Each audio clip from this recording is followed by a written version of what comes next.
Udah. Udah nyala. Assalamualaikum warahmatullahi Belum. Tar dulu. Eh. Aku tak keluar dulu. Ntar bunyi pintunya soalnya. Oh gitu. Bungu saya Thomas tuh. Ini di video Bu 1 jam.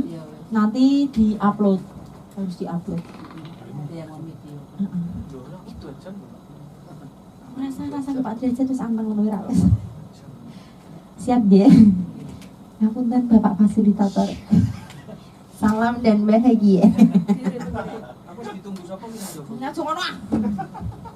Assalamualaikum warahmatullahi wabarakatuh. Waalaikumsalam warahmatullahi wabarakatuh. Selamat pagi Bapak Ibu dan anak-anakku semua. Apa kabar semuanya? Baik. Luar biasa. Tetap Nah, semangat. tetap semangat. Oke, bisa tepuk semangat Bapak Ibu dan anak-anak? Oke, diajari tepuk semangat biar semangat dulu. Tapi sebelumnya kita perlu bersyukur dulu kepada Tuhan Yang Maha Esa karena pada hari ini di kesempatan yang baik ini bisa mengikuti kegiatan pengimbasan dengan tema membangun budaya positif di sekolah. Namun sebelum itu untuk memperlancar acara hingga paripurna nanti kita berdoa dulu ya. Berdoa sesuai dengan agama dan keyakinan masing-masing. Berdoa dipersilahkan.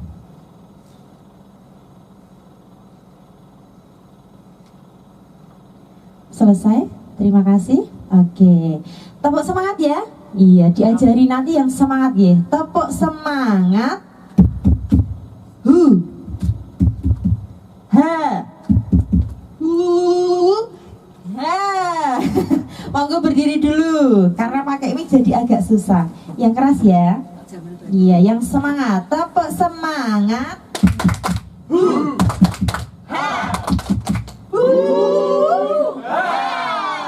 Terima kasih. Nah, setelah tepuk semangat untuk merefresh ya, biar tidak tegang, kita akan senam dulu, dancing dulu. Ada senam chicken. Siapa yang sudah pernah? Ya silakan berdiri. Iya, ikuti iramanya. Kembali lagi ke masa kecil ya.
Oke, tepuk tangan untuk kita semua.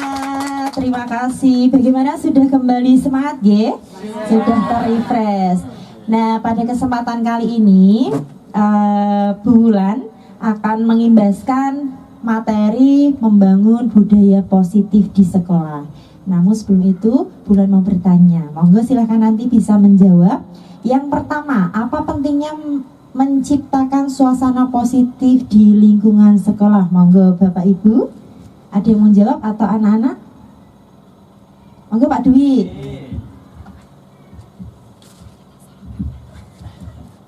Ya Bu Wulan, ini apa pentingnya menciptakan suasana positif di lingkungan sekolah? Ini bisa membuat sekolah nyaman, Ibu. Itu. Terima kasih Pak Dwi. Intinya biar sekolahnya nyaman anak-anak gitu. Yang kedua, sebagai seorang pendidik, nah ini berarti untuk Bapak Ibu guru, bagaimana Anda dapat menciptakan suasana positif di lingkungan sekolah selama ini? Monggo, siapa yang mau jawab? Mungkin Pak Didi. Oke, terima kasih untuk waktunya Bu Wulan. Bagaimana bagaimana cara seorang pendidik untuk memberikan menciptakan seperti oke. Yang pertama mungkin kita bisa mencontohkan kepada anak didik kita terhadap cara berpakaian yang positif, yaitu yang rapi, sopan, dan juga beretika dengan baik ketika bertemu dengan teman sejawat ataupun anak didik, dengan melakukan senyum, salam, sapa, sopan dan santun, dan memberikan tindakan-tindakan yang cinta terhadap lingkungan. Terima kasih Pak Didi. Jadi menurut Pak Didi, pertanyaan yang kedua ini bagaimana cara menciptakan lingkungan yang positif, yaitu dengan memberikan teladan seperti itu nggih Pak Didi. Nah, yang ketiga, apakah hubungan antara menciptakan suasana yang positif dengan proses pembelajaran yang berpihak pada murid? Monggo Bu Arti. Terima kasih atas kesempatan yang diberikan kepada saya. Jadi hubungan antara menciptakan suasana yang positif dengan proses pembelajaran yang baik pada murid-murid itu akan membuat dalam proses pembelajaran itu semakin lebih baik. Jadi anak-anak akan merasa lebih nyaman, lebih kerasan, bahkan senang. Bahkan kadang saat bel berbunyi sudah usai, itu anak-anak malah diem saja, tidak ngasih tahu ke kita, bu terus bu, itu jadi kadang kita bingung. Nah itu mungkin salah satunya supaya dalam proses pembelajaran itu lebih nyaman dua-duanya. Terima kasih Bu Arti. Jadi hubungannya suasana nyaman, anak-anak betah untuk belajar, ngoten nggih.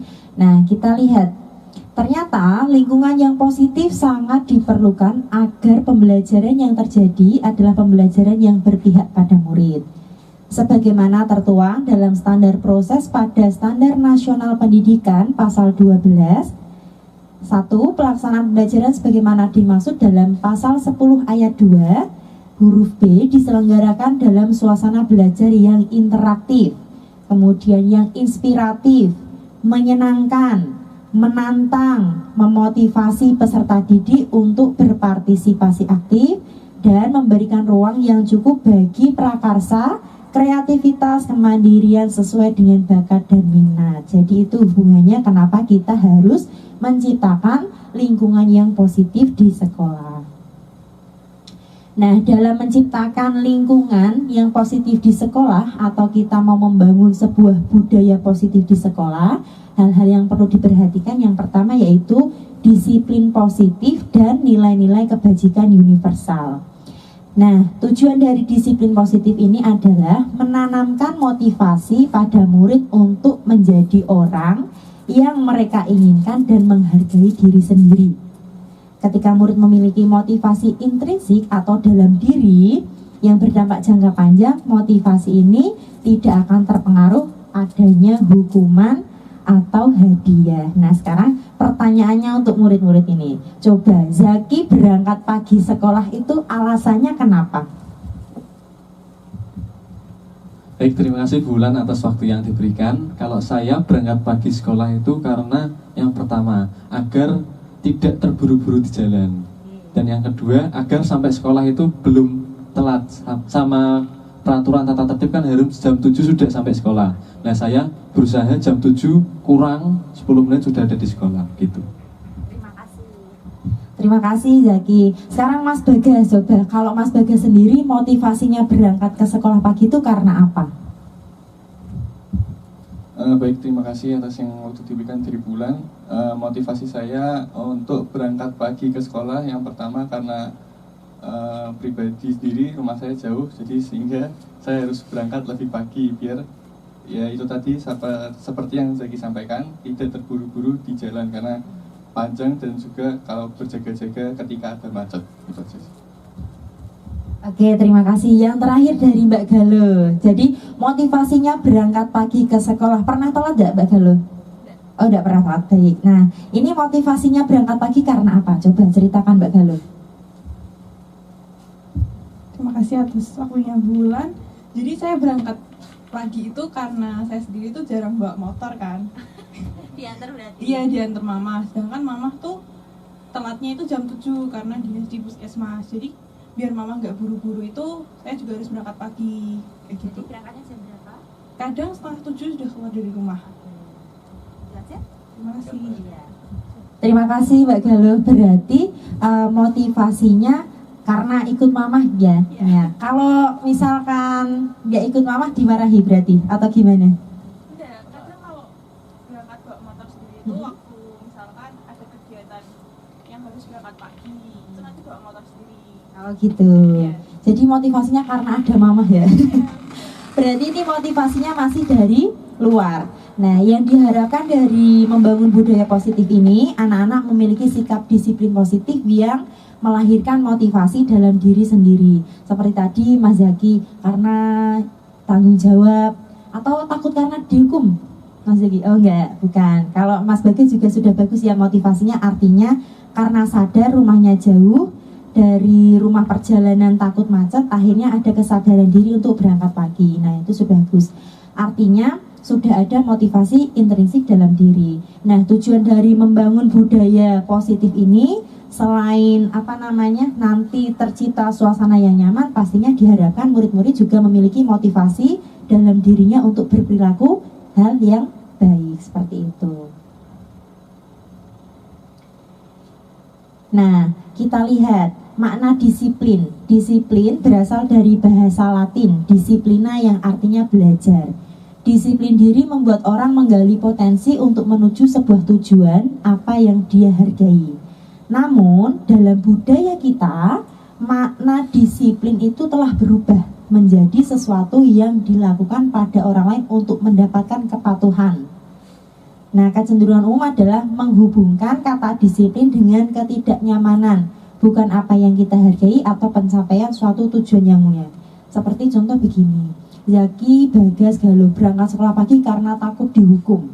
Nah, disiplinnya karena terpaksa, itu yang tidak diharapkan.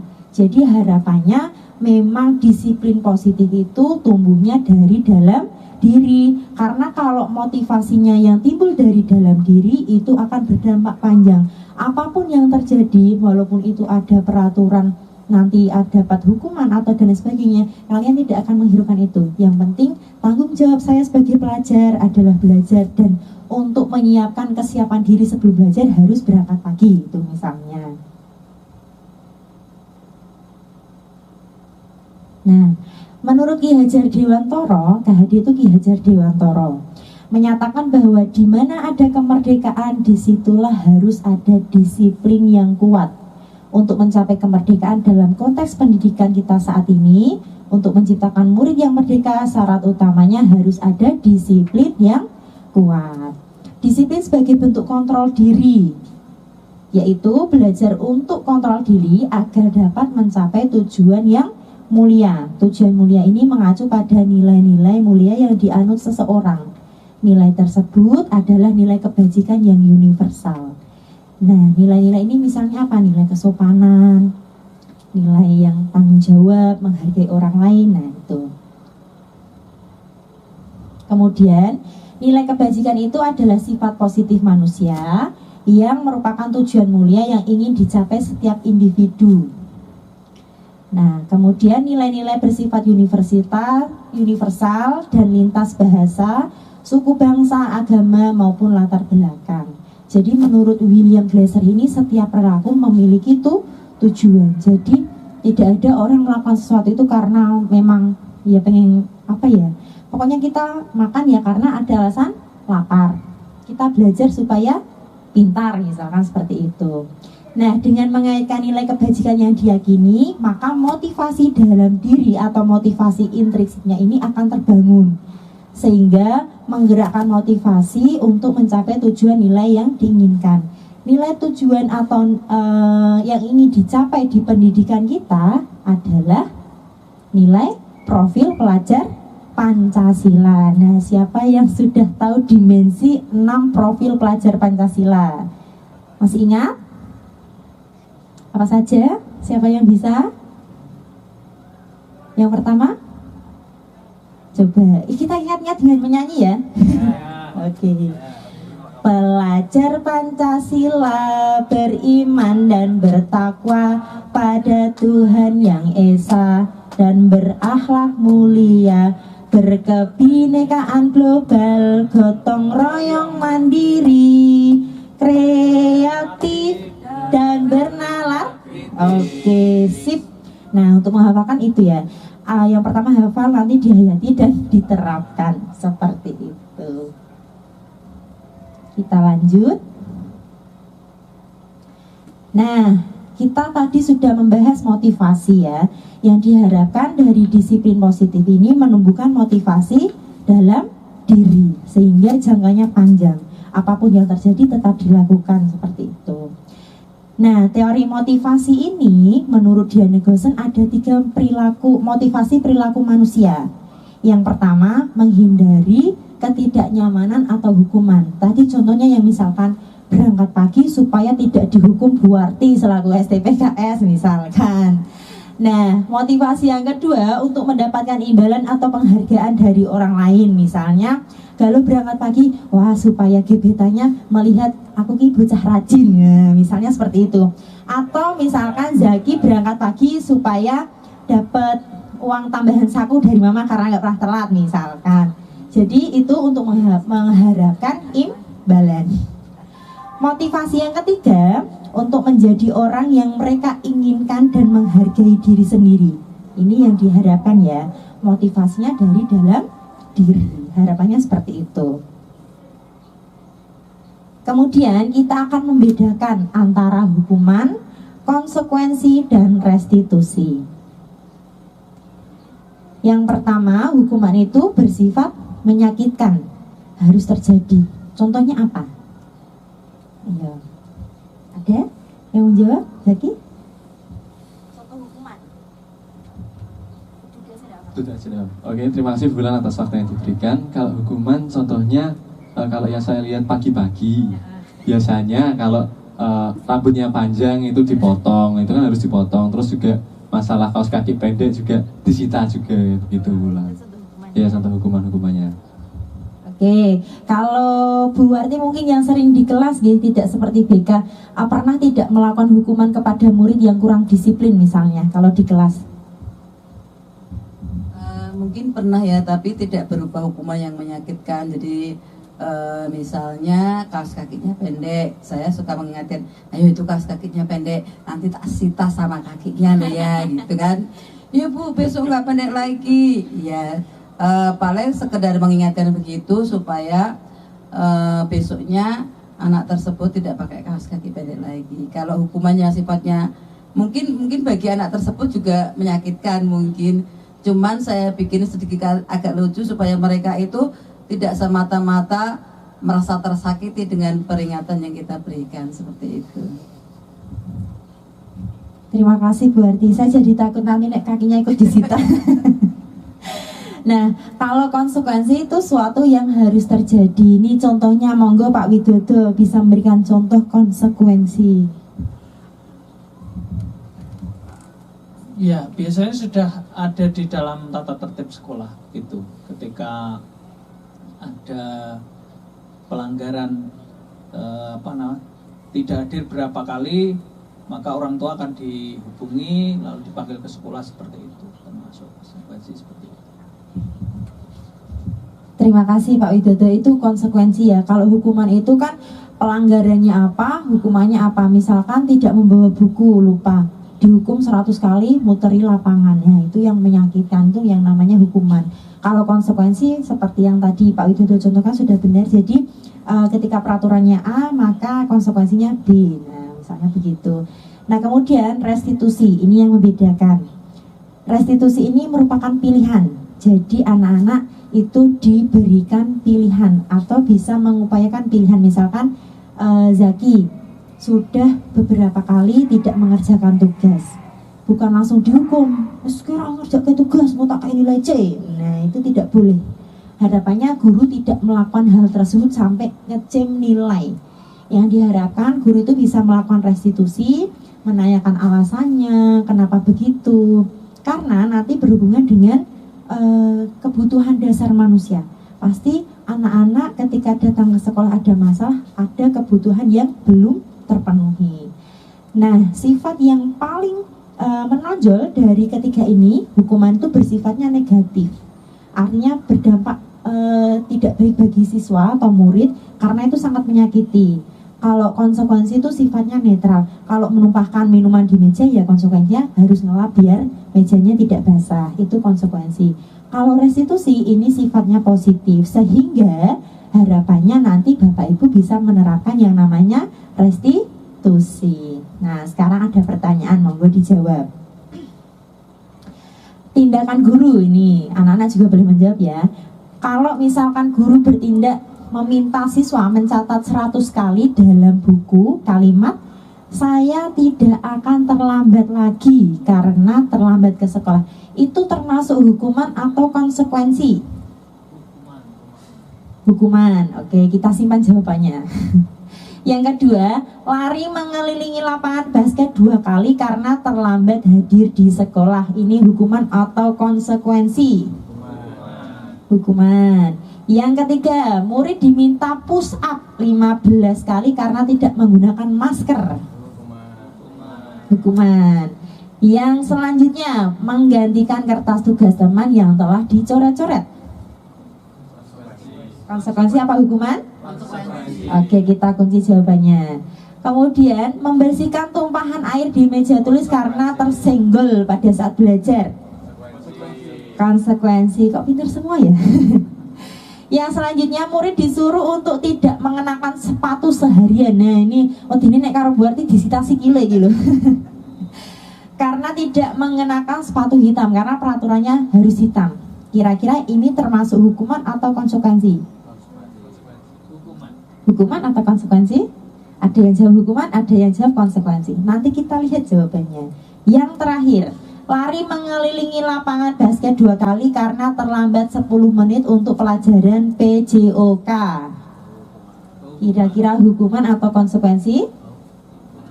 Ada yang bilang hukuman, konsekuensi. Kita lihat jawabannya. Tetot. Nah, ternyata 1-3 ini hukuman, ya. Karena ini kan tidak pakai masker, kok disuruh push up.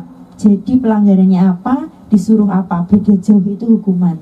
Nah, menggantikan kertas tugas teman yang tercoret ini konsekuensi. Dan yang terakhir ini ternyata konsekuensinya. Sisan kan olahraga bik pemanasan, Pak. Gitu nggak? Nah, sekarang kita akan melihat restitusi itu apa, supaya Bapak Ibu nanti bisa melaksanakan restitusi di dalam pembelajaran ketika menemui murid panjenengan semua melakukan kesalahan atau kekeliruan misalkan. Nah, restitusi adalah proses menciptakan kondisi bagi murid untuk memperbaiki kesalahan mereka sehingga mereka bisa kembali pada kelompok mereka dengan karakter yang lebih kuat. Restitusi juga merupakan proses kolaboratif yang mengajarkan murid untuk mencari solusi untuk masalah mereka. Ini menurut Gosset. Jadi Bapak Ibu ketika menemui murid yang bermasalah itu jangan langsung dijudge. Wih cah nakal, cah bening, cah bodoh. Jangan sampai seperti itu. Kita sebaiknya melaksanakan kegiatan yang namanya restitusi. Nah, restitusi ini apa tujuannya? Supaya terbangun budaya positif di sekolah. Jadi guru pun harus mencari tahu dulu sebabnya apa. Nah, kemudian solusinya kira-kira apa? Seperti itu. Oh, ini tadi ya, keliru. Nah, seperti yang saya bilang tadi, ketika murid melakukan suatu kesalahan atau tindakan perilaku yang mungkin kurang berkenan bagi Bapak Ibu, itu biasanya ada salah satu kebutuhan dasar manusia, kebutuhan dasar peserta didik kita yang tidak terpenuhi. Contoh, Zaki di kelas tidur terus Buarti, jamnya Buarti misalkan. Nah, ternyata Zaki ini tidak senang dengan pelajaran bahasa Jawa karena dia pindahan dari Jawa Barat. Bingung misalkan. Nah, itu artinya apa? Kebutuhan dia tidak senang. Berarti kebutuhan kesenangan. Nah, kemudian Ada yang biasanya misalkan kok Bagas kok beler, misalkan cari ulah terus di sekolahan, cari perhatian terus, tapi capernya dengan cara yang salah gitu, ngusilin temen nih, gangguin teman-teman yang cewek, godain misalkan, bikin gaduh di kelas. Ternyata apa? Dia di rumah ditinggal ibunya jadi TKW.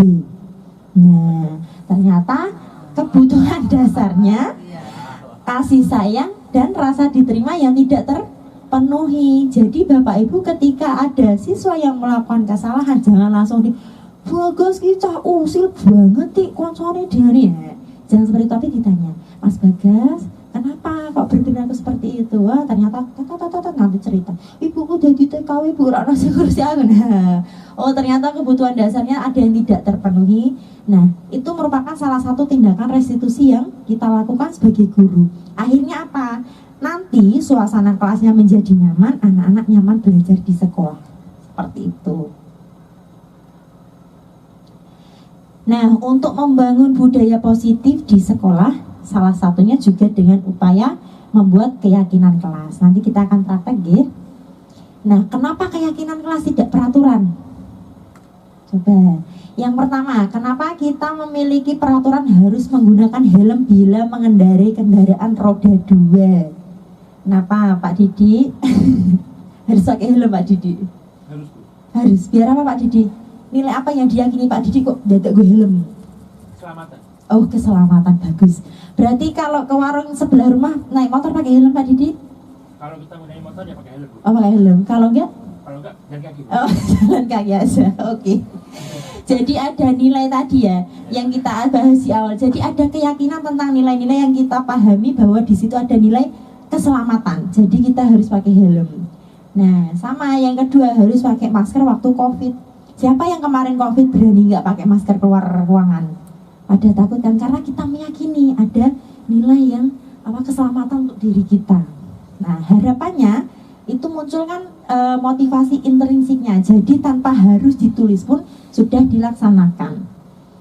Contoh, kalau Galuh misalkan berjalan di depan Pak Widodo atau Pak Dwi, biasanya jalannya bagaimana Galuh? Coba dicontohkan Mbak Galuh.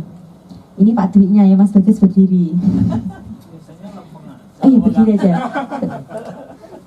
Wes, Pak Dwi lah. Ini minum Halo Pak Dwi-nya.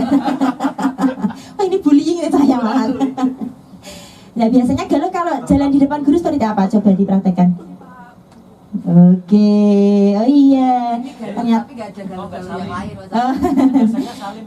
Iya, kalau Mbak Galuh biasa, oh ada salingnya juga Pak. Oh ini malu Pak, nek Mbak mau saling. Yang Mbak Galuh yakini kenapa kok pas jalan ning ngarepane Pak Wi dadak menunduknya nih ngopo? Ya coba dijelaskan kenapa?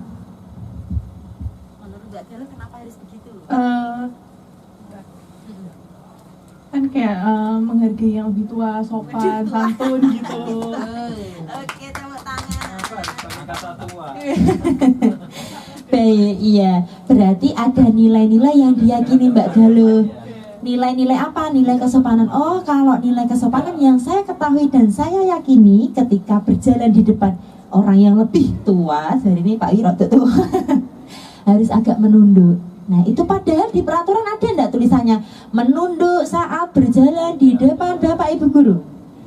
Tidak ada. Nah, tujuannya budaya positif itu muncul kalian tahu nilai-nilai yang kalian yakini, kemudian kalian terapkan dalam kehidupan sehari-hari. Jadi tanpa harus tertulis pun di peraturan sudah pada melakukan, tanpa harus disuruh kan. Pagi Pak, Zaki kan juga gitu ya. Orang mungkin Pak, oh kan nggak mungkin langsung di soto karo Pak Wi.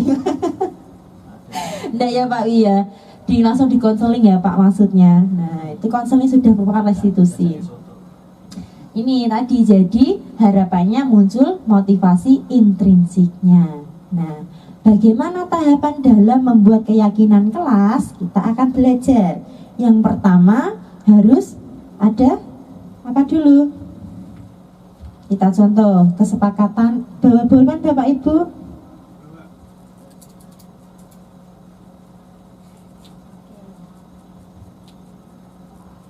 Ini silahkan coba hal apa yang ingin kamu sepakati di kelas Bagas. Nanti ditambah sebelah sini. Nah, yang kertas kuning nanti Bapak Ibu mengubah kalimat-kalimat negatif menjadi positifnya. Misalkan 3 anak ini nanti menuliskan apa, kita akan analisis. Coba 3 dulu ya, dari anak-anak dulu. Kesepakatan kelas yang ingin kamu sepakati, contohnya misalkan boleh makan minum atau kita harus mengacungkan tangan ketika mau bertanya. Coba dibuat 1 kalimat saja. Nanti Bapak Ibu yang mendapatkan kertas kuning silahkan untuk menganalisis kata yang belum positif diubah menjadi kalimat positif.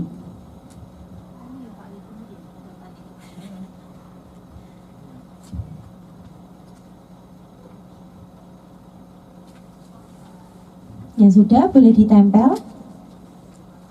Nah, tempel sini aja Zaki. Rasa dulu Zaki kita aja. Ya, menurut Mas Zaki yang pertama tidak tidur saat pembelajaran di kelas. Ayo Mbak Galuh. Kira-kira tidak tidur saat pembelajaran di kelas ini kalimat positifnya apa Bu Arti? Coba diubah menjadi kalimat positif. Ini kan tidak, ini masih kalimat negatif. Nah, tugas Bu Arti untuk membuat kalimat positifnya. Coba Galuh, ayo. Ayo Bagas, boleh ditempel. Nanti Pak Widodo yang mengubah kalimatnya Bagas. Tapi kalau kalimat Bagasnya sudah positif berarti tidak perlu diubah.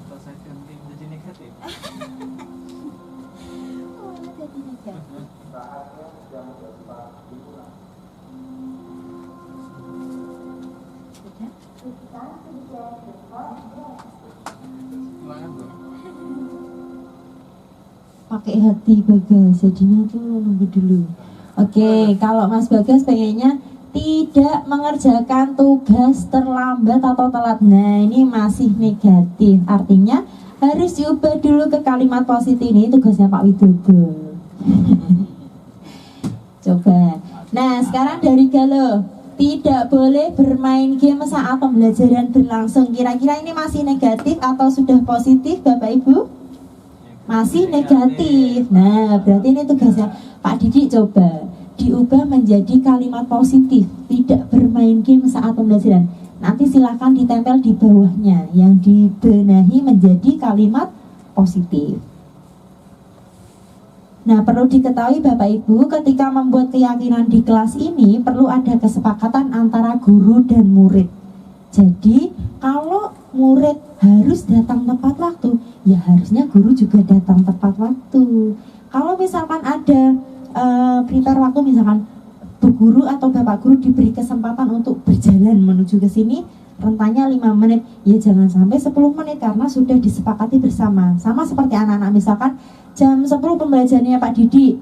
Nah, ada jeda waktu 5 menit, silahkan yang mau ke kamar mandi. Artinya Pak Didik sambil jalan dari ruang guru ke kelas, tidak boleh lebih dari kesepakatannya 5 menit. Ataupun anak-anak yang dari sekolah, dari kelas pengen ke kamar mandi, itu tidak boleh dari kesepakatan waktu yang telah disepakati bersama. Jadi keyakinan kelas ini harus disepakati bersama-sama. Beda dengan peraturan. Coba kalau peraturan Galuh masuk SMA 13, Galuh yang buat peraturan enggak? Enggak. Siapa yang buat peraturan? Sekolah ya. Nah, peraturan itu dibuat tanpa minta kesepakatan dari Galuh. Bener enggak? Datang pukul 7, itu kan kita nggak tanya Galuh dulu, mau nggak berangkat pukul 7, atau kita mau sepakati berangkatnya 7:30, enggak ya. Nah, itulah bedanya peraturan dengan keyakinan kelas. Coba Pak Didi.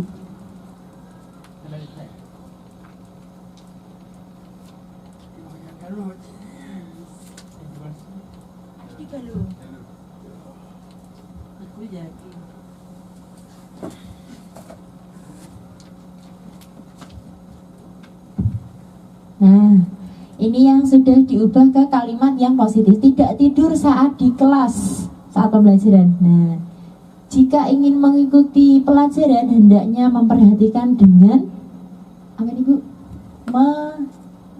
Mau menunda tidur. Berarti artinya setelah pelajaran boleh tidur Bu? Tetap tidak boleh ya. Ada mungkin tidak ada setelah pelajaran. Oh iya. Nah, harus ditunda dulu Zak, tidak boleh tidur ya. tidak ingin tidur, makanya supaya tidak tidur kata-katanya membangunkannya begitu. Oh, gitu. Mungkin ada ide yang lain, selain yang Bu Warti sampaikan? Mungkin Pak Wi. Nah, siapa tahu ada ide lain ya, boleh. Yang penting diubah dalam kalimat positif, Pak Wi, Bu. Diperbolehkan bubuk. Nah, kalau yang ini tidak mengerjakan tugas terlambat, nah berarti mengerjakan tugas sesuai waktu yang ditentukan. Berarti kalimatnya sudah positif, lebih enak didengar juga ya. Nah, yang ketiga, tidak boleh main game saat pembelajaran. Ya, kalimat positifnya boleh membuka HP untuk mencari tambahan materi pembelajaran di Google. Lah nek Google Pak Didi. Coba, ada ide yang lain enggak? Coba Bu Dewi ini. Betul kan enggak? Ini Bu. Siapa tahu ada kalimat yang lebih menarik lagi. Tentunya kalimat yang positif.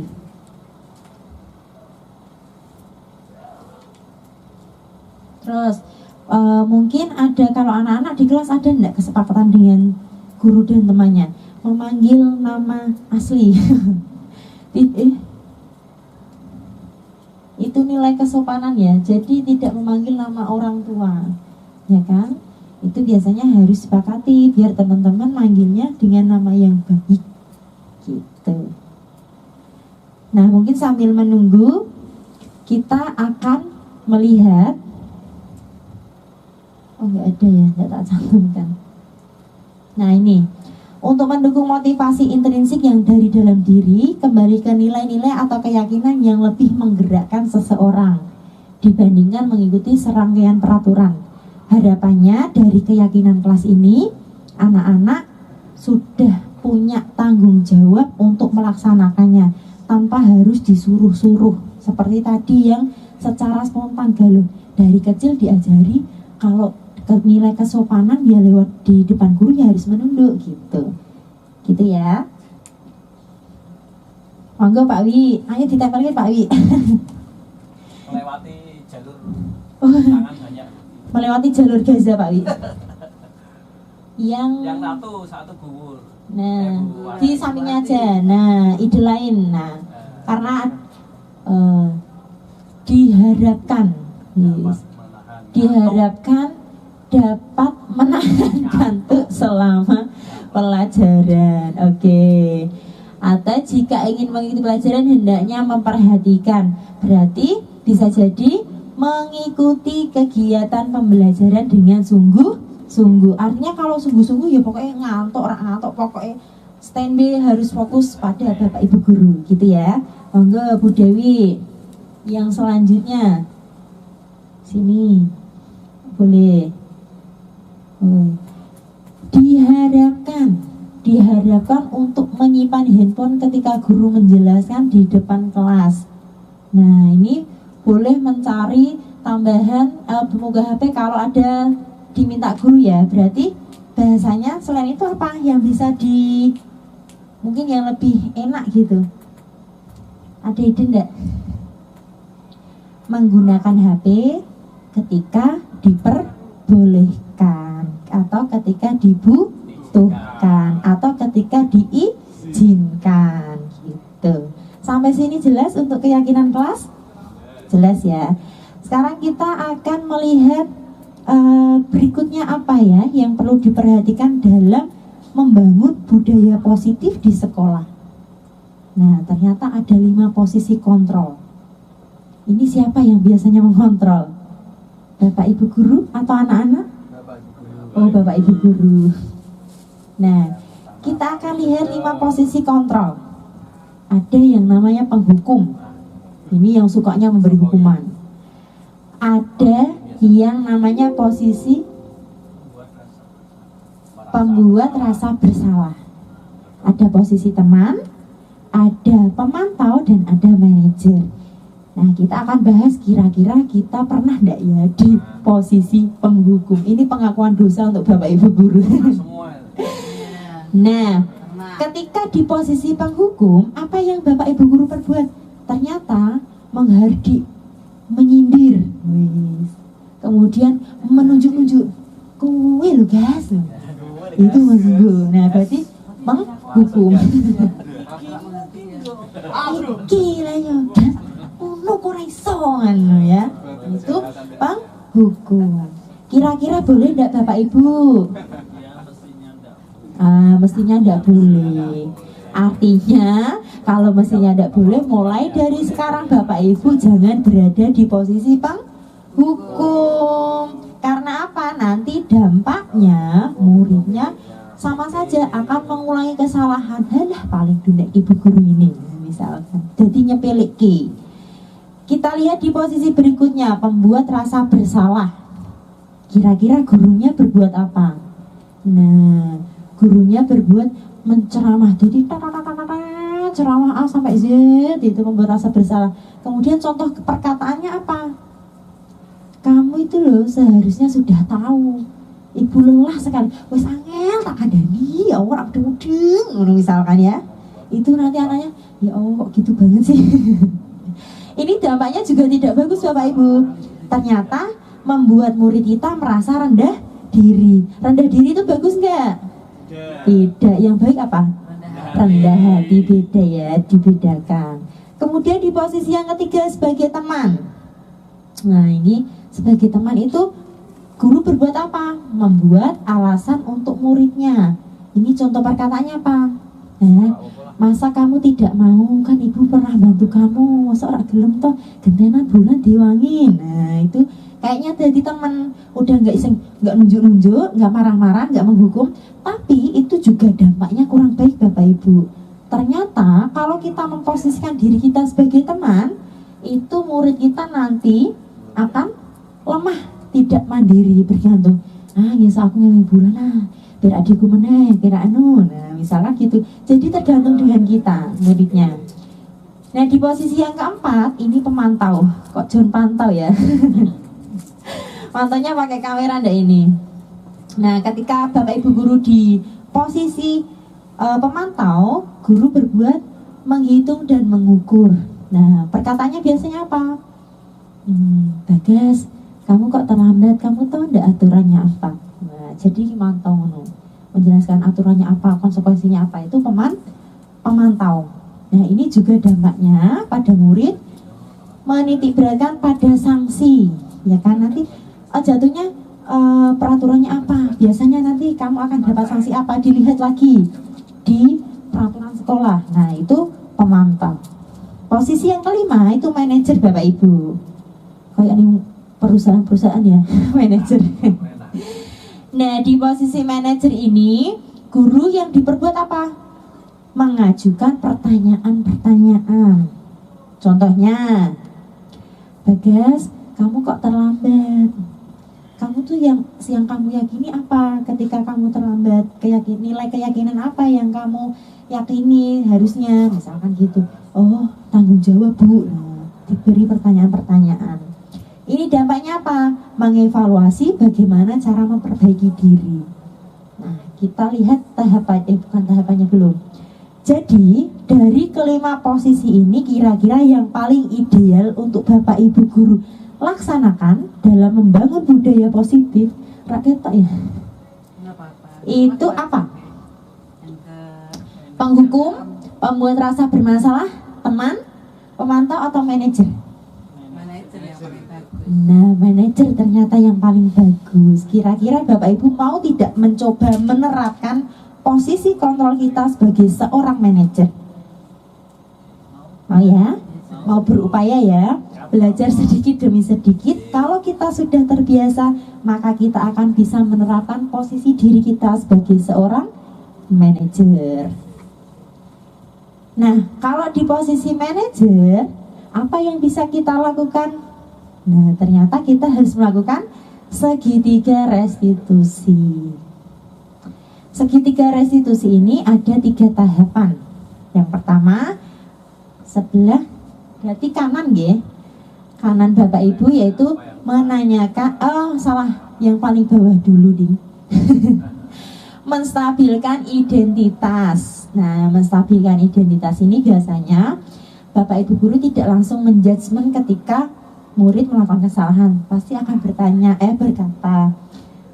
yang namanya manusia itu semuanya pasti pernah melakukan kesalahan. Bijak sekali ya Bapak Ibu kalau di posisi manajer ini. Jadi anak-anak tidak akan merasa bersalah, tidak akan merasa terhukum, jadi merasa nyaman sama Bapak Ibu. Setelah itu memvalidasi kebutuhan. Nah, pasti kamu punya alasan kenapa kamu terlambat. Coba ceritakan. Jadi orang langsung wes pokoknya telat langsung ngusik WC. Nyapu lapangan. Nah, tidak itu, tapi langsung diberikan berbagai pertanyaan-pertanyaan dalam segitiga restitusi untuk mengulik apakah ada kebutuhan dasarnya yang tidak terpenuhi atau karena apa. Nah, melalui pertanyaan-pertanyaan di tahapan restitusi. Dan yang ketiga, nah ini yang ketiga, nilai-nilai apa yang telah disepakati, kemudian kamu ingin menjadi orang yang seperti apa, ditanyakan. Jadi anak-anak tuh diberikan kesempatan untuk berpikir bagaimana menyelesaikan masalahnya sendiri. Nah, harapannya nanti anak-anak menjadi anak yang mandiri. Nah, sekarang Bapak Ibu akan praktek. Coba Pak Dwi, monggo Pak Dwi. Iya, Pak Dwi sebagai guru. Nah, Zaki muridnya. Silahkan dibaca dulu kasusnya, nanti silahkan dipraktekkan ke depan. Berarti Pak Wi harus menerapkan restitusi ini Pak Wi. Kasus yang A.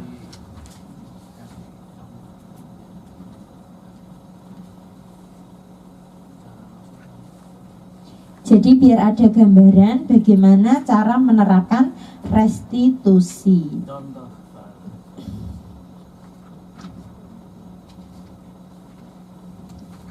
Yang kedua, minta tolong Pak Wid sebagai gurunya, Bagas muridnya.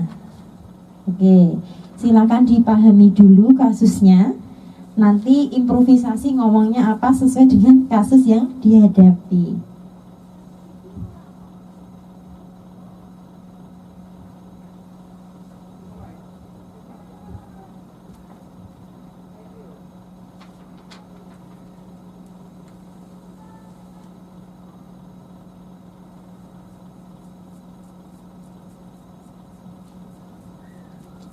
Lima menit ya.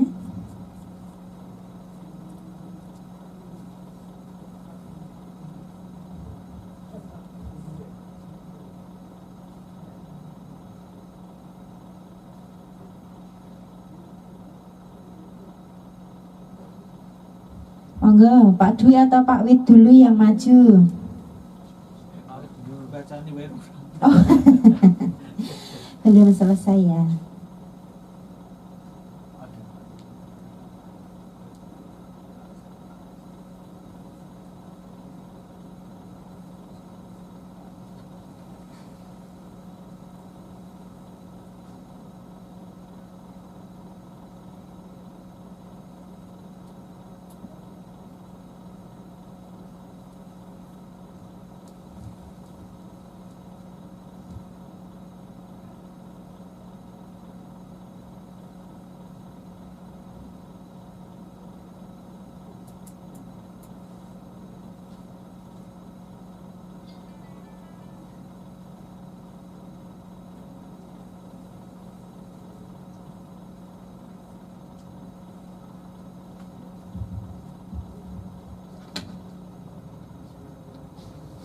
Nah, saya ternyata ngopinya kurang satu yang A. Kasus yang B ini, sebagai guru, Anda wali kelas 9 SMP, ini harusnya SMA. Tidak Pak panggil. Suatu hari saat kegiatan belajar mengajar sudah selesai, Anda dihampiri oleh salah satu guru, yaitu Basti. Guru tersebut menceritakan kejadian yang telah terjadi pada hari ini. Salah satu murid Anda, yaitu Bita, menurut Bapak Basti, beliau dan beberapa guru lainnya merasa bahwa Bita berbohong. Saat guru-guru mengajar, Bita beberapa kali izin ke toiletnya. Ini mungkin izinnya ke toilet biar jajan yang Pak Prawit nih. Nah, ketika ditanya alasannya, Bita selalu bilang sembelit setiap kali kita izin ke toilet pun selalu diiringi dengan tawa dari teman-temannya. Berarti sudah kebiasaan ya. Beberapa guru berkata pada Pak Basti bahwa mereka menawarkan kita untuk pergi ke unit kesehatan sekolah, namun ditolak oleh kita. Nah, ini cari-cari alasan kenapa ini ya. Nah, silahkan Pak Widodo mungkin boleh maju dulu. Monggo Pak Wi. Dengan Mas Bagas.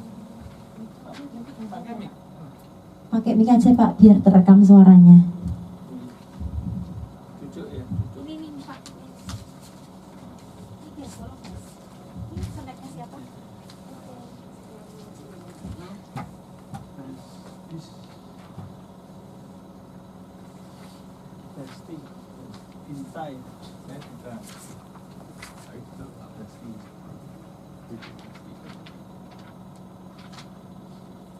Saya sebagai wali kelas. Oh iya, Ki.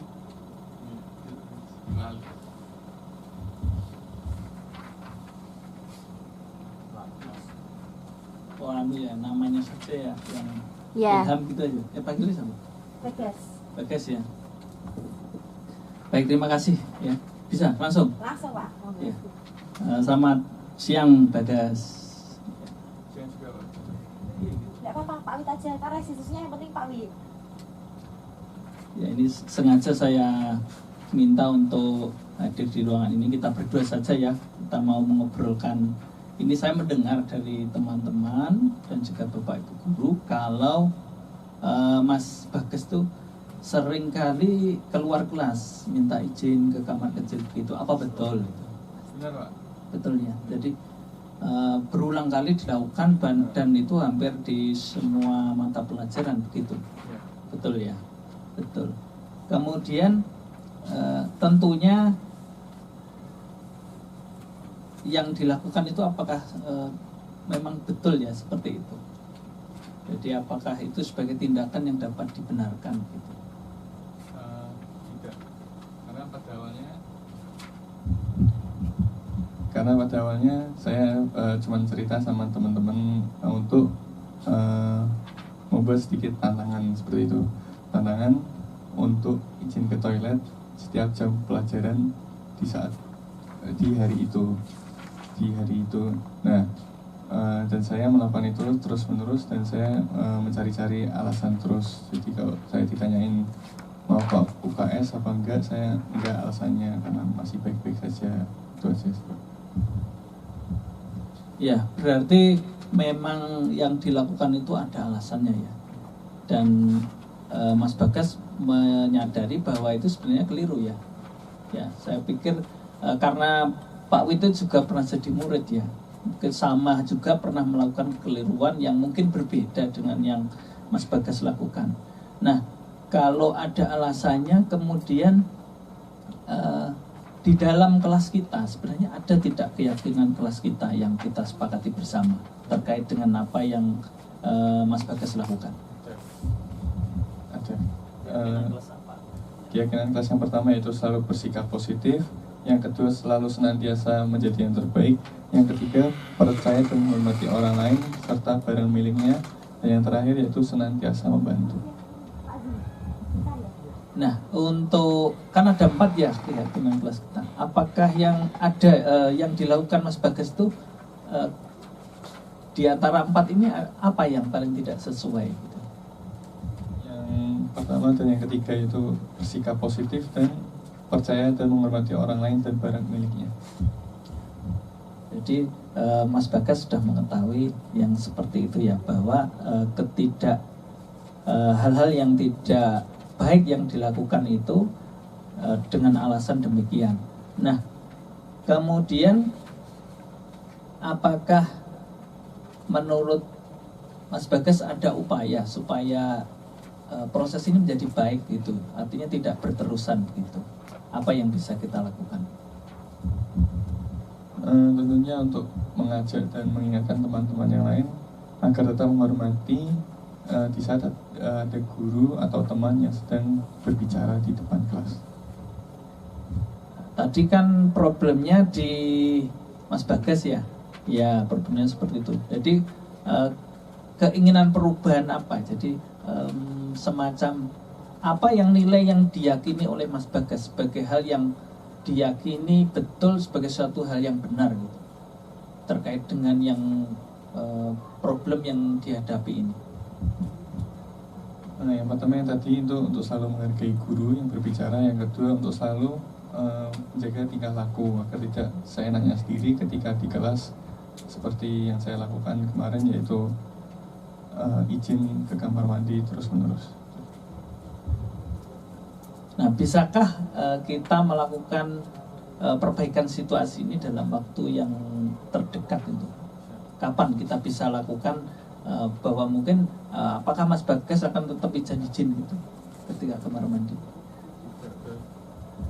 Saya usahakan untuk tidak melakukan itu lagi. Baik, saya akan senang jika mendengar Mas Bagas berdasarkan laporan dari Bapak Ibu Guru dan teman-teman bahwa besok atau mulai hari ini nanti sudah melakukan upaya untuk memperbaiki diri ya. Jadi ya kalau kamar mandi itu wajar ya, tapi tidak terlalu sering gitu ya.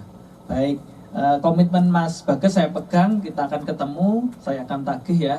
Semoga kita menjadi lebih bagus ya. Terima kasih. Assalamualaikum warahmatullahi wabarakatuh.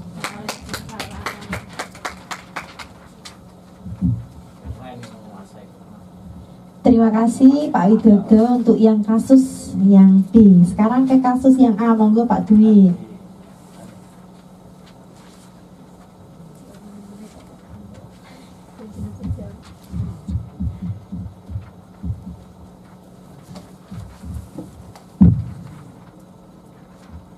Assalamualaikum.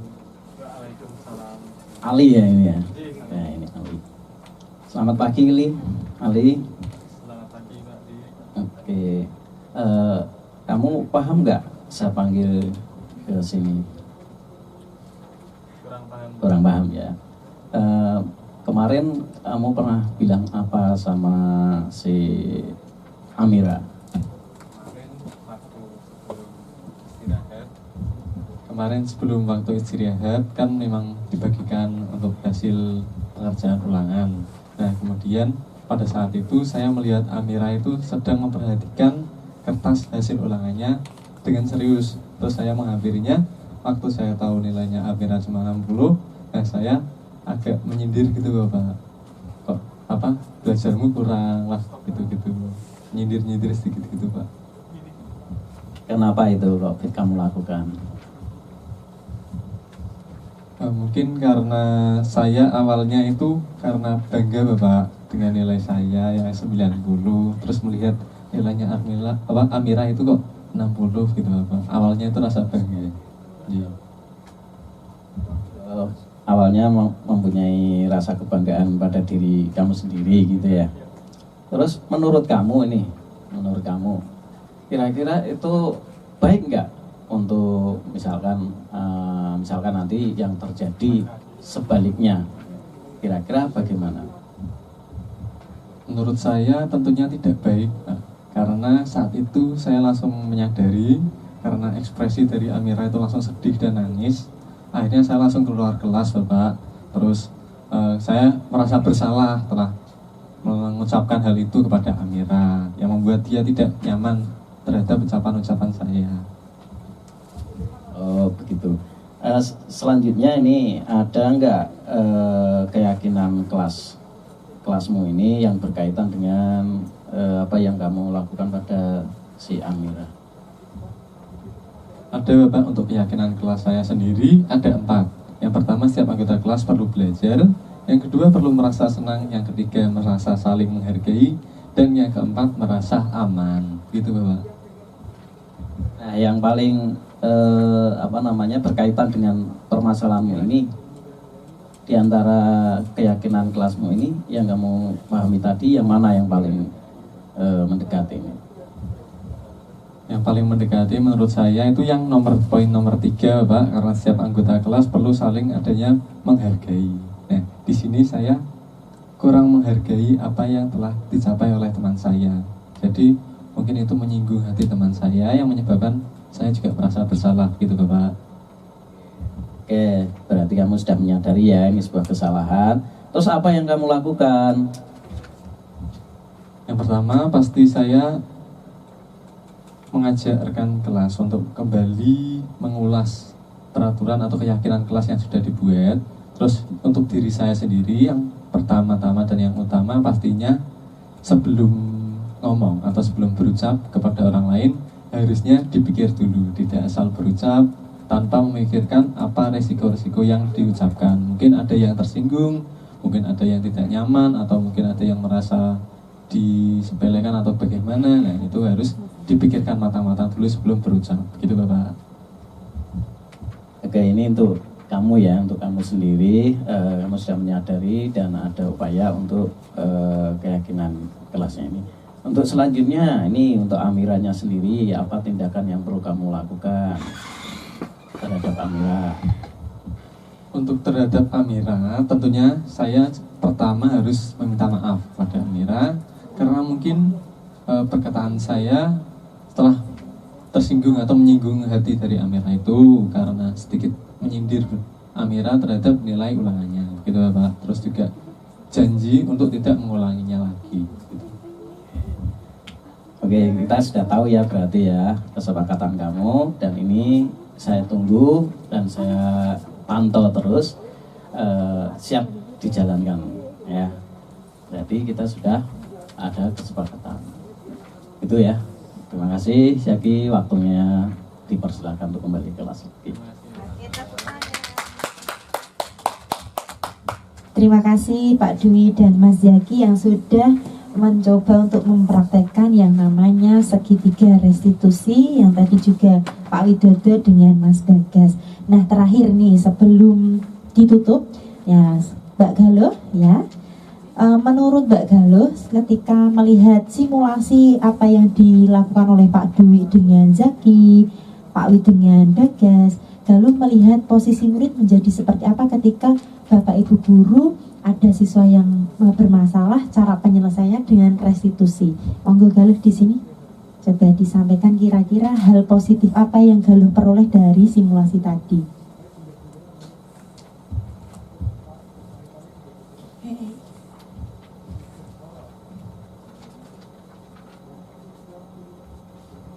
Membuat apa kayak guru tuh lebih menghargai siswa tanpa kayak guru mencaci maki siswa atau bagaimana, merasa saling komunikasinya lebih baik kayak gitu.